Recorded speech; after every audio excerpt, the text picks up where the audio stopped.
छत्तीसगढ़ में मोदी की गारंटी का अंडरकट और कांग्रेस के सत्ता में रहते छत्तीसगढ़ में अपराध, भ्रष्टाचार, किसानों के साथ छलावा का जवाब जनता ने दिया है। इस बार छत्तीसगढ़ में भाजपा का वोट प्रतिशत भी बढ़ा है। 46.46% के साथ भाजपा 54 सीट पर परचम लहरा चुकी है। भूपेश बघेल के 75 पार का नारा मोदी जी की माने तो अब जेल में गूंजेगा। भूपेश सरकार के 10 दिग्गज मंत्री मुंह की खा चुके हैं। भूपेश बघेल का अति उत्साह और ओवर कॉन्फिडेंस कांग्रेस का सुपड़ा साफ होने में एक महत्वपूर्ण फैक्टर भी माना जा रहा है। चुनाव परिणाम के बाद भूपेश बघेल इसे सामान्य भाषा में जनाधार मान रहे हैं। महादेव ऐप के मालिक द्वारा करीब 5 करोड़ रुपए और लगातार ईडी की कार्रवाई अब उन्हें कहां पहुंचाएगी, ये तो देखने वाली बात होगी। दूसरी ओर साजा विधानसभा से ईश्वर साहू की जीत और पूर्व IAS OP चौधरी का सर्वाधिक मतों से विजयी होना छत्तीसगढ़ के फिजा में एक अलग ही रंग घोलता नजर आ रहा है। अब देखना होगा कांग्रेस के राज में भूपेश बघेल, कई मंत्री, विधायकों, निगम, मंडल, आयोग, शक्कर कारखाना के अध्यक्षों, उपाध्यक्षों, कांग्रेस के छुट भैया नेताओं और तमाम जगहों पर भ्रष्टाचार करने वालों पर भाजपा और मोदी जी कितने कठोर होते हैं। और कुछ पारिवारिक कार्यक्रम थे, इतना से मुझे अभी समय मिला अपना इस्तीफा माननीय राज्यपाल महोदय को सौंपा है। 5 साल पहले तो जनादेश हमको मिला था। अरे भाई मोबाइल हटाओ ना, कौन है सेवा हम लोगों ने जितना बन सका खराब कर रहे हैं यार दोस्त मिला है, उसका हम सम्मान करते हैं और विपक्ष में है तो सकारात्मक विपक्ष की भूमिका हमारी। सबसे बड़ा भ्रष्टाचार का मुद्दा रहा, जनता ने नकार दिया। नीचे करना चलेगा लेकिन जो जनादेश मिला है उसका हम सम्मान। सर, जिस जनता ने आपको जनादेश देकर नकार दिया, जो छत्तीसगढ़ियावाद को लेकर आप आगे बढ़े थे कल्चर पे और सारी चीजों पे, लेकिन उस पर भी सफलता नहीं मिल पाई। देखिए वो तो समीक्षा करने से पता चलेगा, लेकिन अभी जनादेश भारतीय जनता पार्टी को मिला है और मैं उनको बधाई देता हूँ। हार का क्या सर? 10 साल से विधायक थे और विधायक जी का निष्क्रियता देख करके जनता ने एक बदलाव इस विधानसभा में किया है, परिवर्तन किया है। और इस क्षेत्र के जो विधायक थे उन्होंने न तो गांव में जाते थे, न तो अपना क्षेत्र में कोई विकास ना करा पाए थे।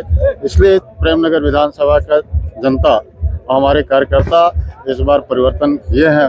निश्चित है हमारी सरकार बनेगा तो हम उस कामों को पूरा करने का प्रयास करेंगे। निश्चित रूप से प्रतापपुर विधानसभा की बात की जाए तो वहाँ एक संस्कार की जीत हुई है, वहाँ एक शिक्षित नारी की जीत हुई है। इस बार भटगांव समेत प्रतापपुर विधानसभा में महिला नेत्री की जीत हुई है। कहीं ना कहीं क्या प्रतापपुर विधानसभा की तस्वीर इस बार बदलती नजर आएगी? बिल्कुल नजर आएगी।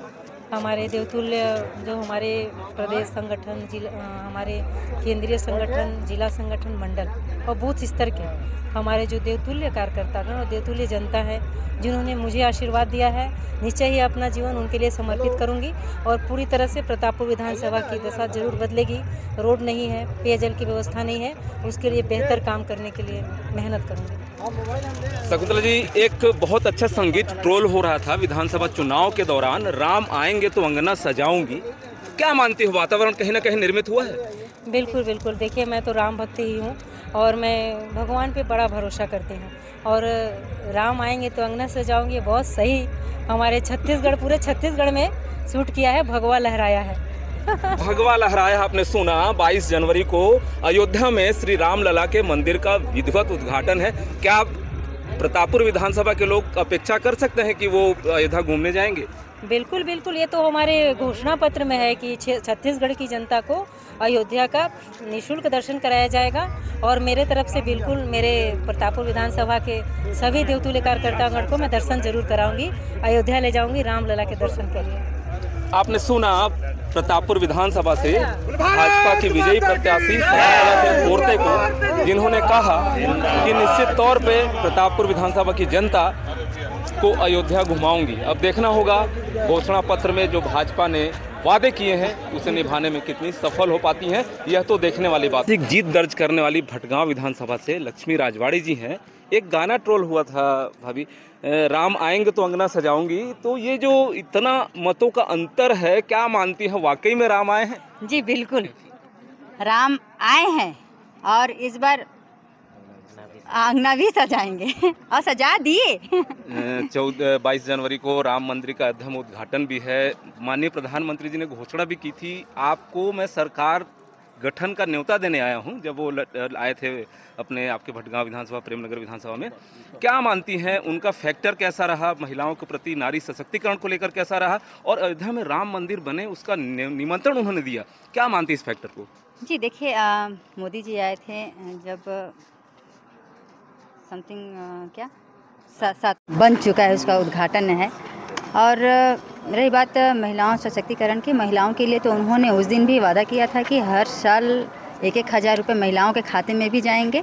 और गैस सिलेंडर जो गैस उज्ज्वला योजना के तहत मोदी जी ने ही दिया था, और उसको कम रेट में भी उन्होंने घोषणा करके गया। तो निश्चित ही जनता जनार्दन सब जानती है, और निश्चित जनता का आशीर्वाद इस बार भरपूर मिला है भटगांव विधानसभा के साथ साथ पूरे छत्तीसगढ़ में। छत्तीसगढ़ अपराध का गढ़ बनते जा रहा था। भाजपा की सरकार आएगी तो क्या स्थितियां बदलेंगी? आप लोग कठोर से कठोर कदम उठाएंगे अपराध को रोकने के लिए? जी बिल्कुल। भारतीय जनता पार्टी की सरकार बनेगी तो इन कांग्रेस की सरकार में, छत्तीसगढ़ में कांग्रेस की सरकार में अपराध वाकई में बहुत ज़्यादा बढ़ गए थे, तो उसके लिए कड़े निर्णय लिए जाएंगे तो अपराध कम। चलिए, आपको बहुत शुक्रिया। जी हमारे बीच थी भटगांव विधानसभा से भाजपा की विजयी उम्मीदवार लक्ष्मी राजवाड़े, जिन्होंने लगभग 35,000 मतों से जीत दर्ज की है और प्रदेश में भाजपा की सरकार बन गई है।